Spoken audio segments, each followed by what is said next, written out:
और अब केवल 4 दिन ही बचे थे। वह फिर उसी गांव में होगा। वह बहुत उत्तेजित था और साथ ही आशंकित भी। क्या पता वो लड़की इस बीच उसे भूल गई हो।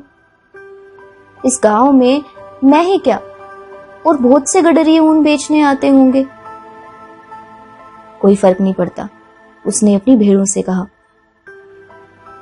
मैं और कई जगह और कई लड़कियों को जानता हूं। मगर उसका दिल जानता था कि फर्क पड़ता है। वह जानता था गडरिये भी जहाजियों और घुमंतू फेरी वालों की तरह ही होते हैं। उन्हें भी घूमते फिरते कोई ना कोई ऐसा शहर जरूर मिल जाता है जहां पर कोई होता है, और फिर वह कोई उनके घुमक्कड़ जीवन की बेलाग खुशियों और बेफिक्री को एकाएक उनसे छीन लेता है। सुबह हो चली थी। गुलाबी आकाश में सुनहरा सूरज उगने लगा था। उसने अपनी भेड़ों को सूरज की ही दिशा में आगे बढ़ाया। उसने सोचा, इन भेड़ों को कभी अपने आप कुछ तय नहीं करना पड़ता। शायद यही वजह है कि ये हमेशा मेरे पास बनी रहती हैं। चारा और पानी मिल जाए तो वही इनके लिए काफी है। अंडलूसिया में जब तक मैं इनके लिए बढ़िया चारागाहें ढूंढता रहूंगा, ये मेरी मित्र बनी रहेंगी। इनके आज और बीते हुए कल में कोई फर्क नहीं होता। सारे दिन एक जैसे हैं। सूरज निकलने से लेकर डूबने तक वही अंतहीन समय। इन्होंने कभी कोई किताब भी तो नहीं पढ़ी। मैं जब भी किसी शहर के बारे में इनसे बात करता हूँ तो ये कितना समझ पाती हैं। इन्हें तो बस चारा और पानी चाहिए, ये उसी में खुश हैं। बदले में इनकी सारी ऊन उतार लो, इन्हें कोई एतराज नहीं। इसके अलावा इनका साथ और कभी कभार इनका गोश्त। अगर आज मैं राक्षस बन जाऊं और एक एक करके इन्हें मारने लगूं तो इन्हें तब तक कुछ नहीं पता चलेगा जब तक लगभग पूरे रेवड़ की हत्या ना हो चुकी हो। ये मुझ पे भरोसा करती हैं, अपनी सहज बुद्धि पर नहीं, क्योंकि मैं इनका पोषण करता हूँ। लड़के को अपनी ही सोच पर आश्चर्य हुआ। लगता है उस गिरजे और गूलर के आसपास किसी भूत का निवास है। तभी तो उसने वही सपना दोबारा देखा, और शायद तभी उसे अपनी संगी साथी भेड़ों पर गुस्सा आया। रात खाने के बाद थोड़ी मदिरा बची थी। उसने एक घूंट उसका पिया और अपनी जैकेट उठा ली। उसे मालूम था थोड़ी ही देर में सूरज ऊपर चढ़ जाएगा, और तब गर्मी के मारे भेड़ों को इस खुले मैदान में हाँकना मुश्किल हो जाएगा। पूरे स्पेन में गर्मी से बचने के लिए सभी लोग दिन में सो जाते हैं। यह गर्मी तो रात तक ऐसी ही बनी रहेगी, और उसे अपने कंधों पर जैकेट का फालतू बोझ ढोना पड़ेगा। तभी उसे ध्यान आया कि इस जैकेट की वजह से ही तो वह भोर तक सर्दी झेल पाया था। हमें किसी भी परिवर्तन के लिए तैयार रहना चाहिए।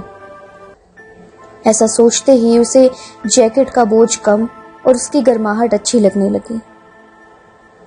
जैकेट का एक उद्देश्य था, और उस लड़के का भी। उसका उद्देश्य था जीवन भर घूमना। पिछले 2 सालों में अंडलूसिया प्रदेश में घूमते घूमते वहां के सारे शहरों को अच्छी तरह जान गया था। उसका विचार था कि इस बार की मुलाकात में वह उस लड़की को बताएगा कि किस तरह एक सीधे साधे गडरी ने पढ़ना लिखना सीखा। 16 बरस का होने तक वह एक गुरुकुल में जाता था।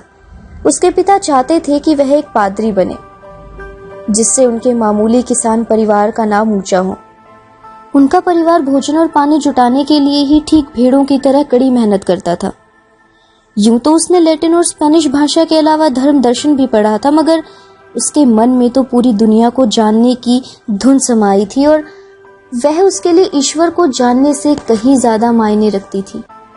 पाप और पुण्य उसके लिए बेमानी थे। एक दिन जब वह गुरुकुल से लौटा तो उसने साहस बटोरकर अपने पिता से कह ही डाला कि उसका मन पादरी बनने को कतई तैयार नहीं है। वह तो बस घूमना और सिर्फ घूमना चाहता है। बेटा, दुनिया भर के लोग हमारे इस गांव से होकर गुजरे हैं। वे आते तो किसी नई चीज की तलाश में हैं, मगर जब वापस जाते हैं तो मूलतः वैसे ही इंसान होते हैं जैसे कि वे तब थे जब आए थे। वे पहाड़ चढ़ते हैं राजमहल देखने के लिए, और जब उतरते हैं तो उन्हें लगता है कि जो बीत गया वह आज से बेहतर था। उनके भूरे बालों या शरीर का रंग भले ही हमसे अलग हो, मगर भीतर से वे सब के सब हम जैसे ही होते हैं। मगर मैं तो उन शहरों के राजमहल देखना चाहता हूँ जहां वे रहते हैं, लड़के ने दलील देते हुए कहा।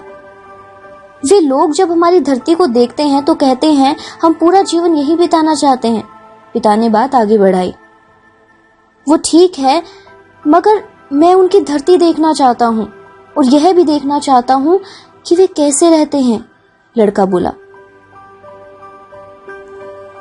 जो लोग यहाँ आए थे वो धनी थे, घूमने फिरने और खर्च करने के लिए उनके पास बहुत सारे पैसे थे, मगर हम जैसों में से कोई घूमना फिरना चाहता है तो उसका एक ही तरीका है कि वो गडरिया बन जाए, पिता ने लड़के को समझाया। तब यही सही, मैं गडरिया ही बनूंगा, लड़के ने बड़े निश्चय भरे शब्दों में कहा। उसके पिता ने आगे कुछ नहीं कहा। अगले दिन एक बटुए में सोने के 3 पुराने स्पेनी सिक्के डालकर उसने अपने बेटे को थमा दिए। मुझे एक दिन ये खेत में पड़े मिले थे, ये सिक्के ही मैं तुम्हें विरासत में देता, पर चलो अब तुम इनसे कुछ भेड़ें खरीद लो और निकल पड़ो चारागाहों की तलाश में।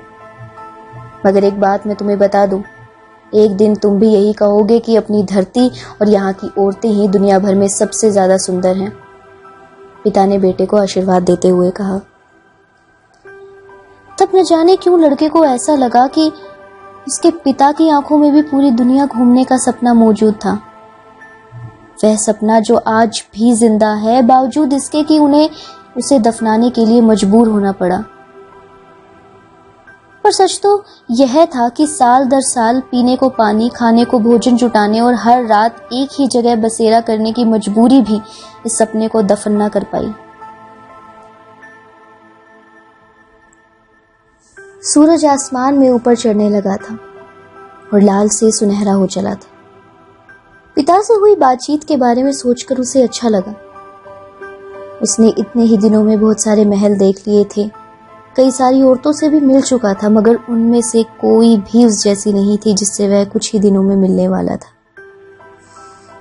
वह एक जैकेट का मालिक था, उसके पास एक किताब भी थी जिसके बदले वह दूसरी किताब ले सकता था, और था भेड़ों का एक रेवड़।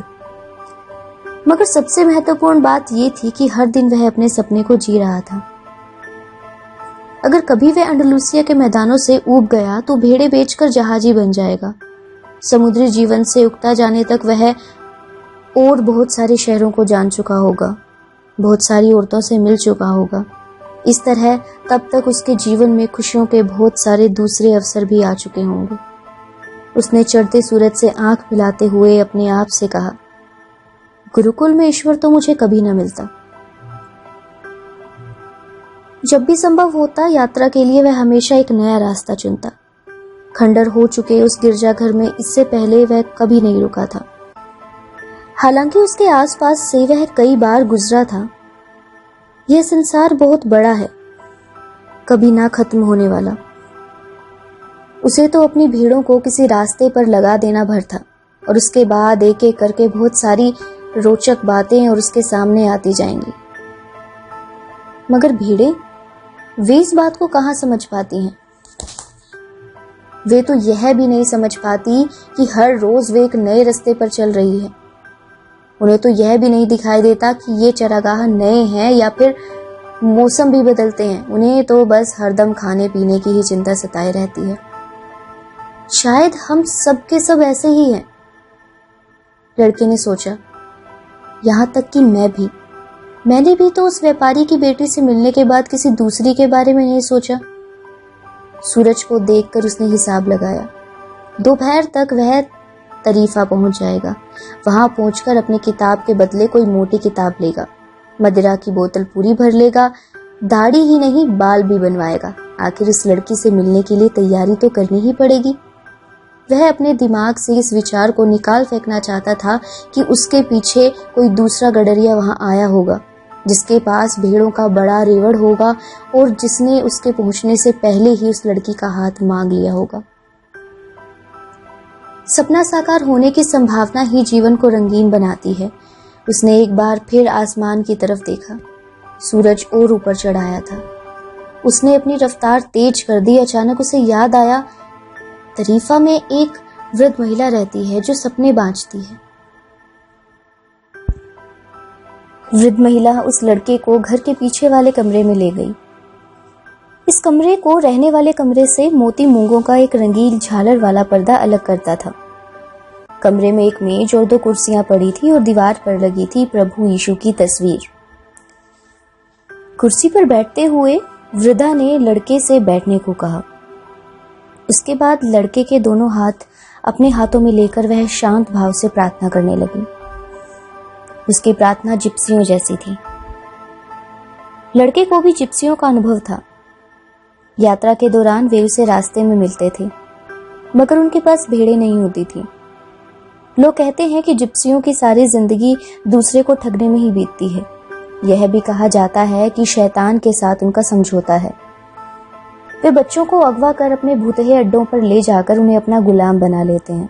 बचपन में ऐसी कहानियां सुनाकर उसे इतना डराया गया था कि जिप्सियों द्वारा पकड़े जाने का भय उसके मन में अभी भी बैठा हुआ था। वृद्धा ने उसके दोनों हाथ अपने हाथ से पकड़े और उसका भय एक बार फिर लौट आया। वृद्धा ने लड़के के हाथों से बिना नजर उठाए कहा, वाह, मजेदार, और फिर चुप हो गई। लड़का घबरा गया। उसके हाथ कांपने लगे। लगा कि वृद्धा ने सब भांप लिया है। लड़के ने झटके से अपना हाथ खींच लिया। मैं आपको अपना हाथ दिखाने नहीं आया था। जब वह यह कह रहा था तो उसके मन में यह भी था कि मैं यहाँ आया ही क्यों।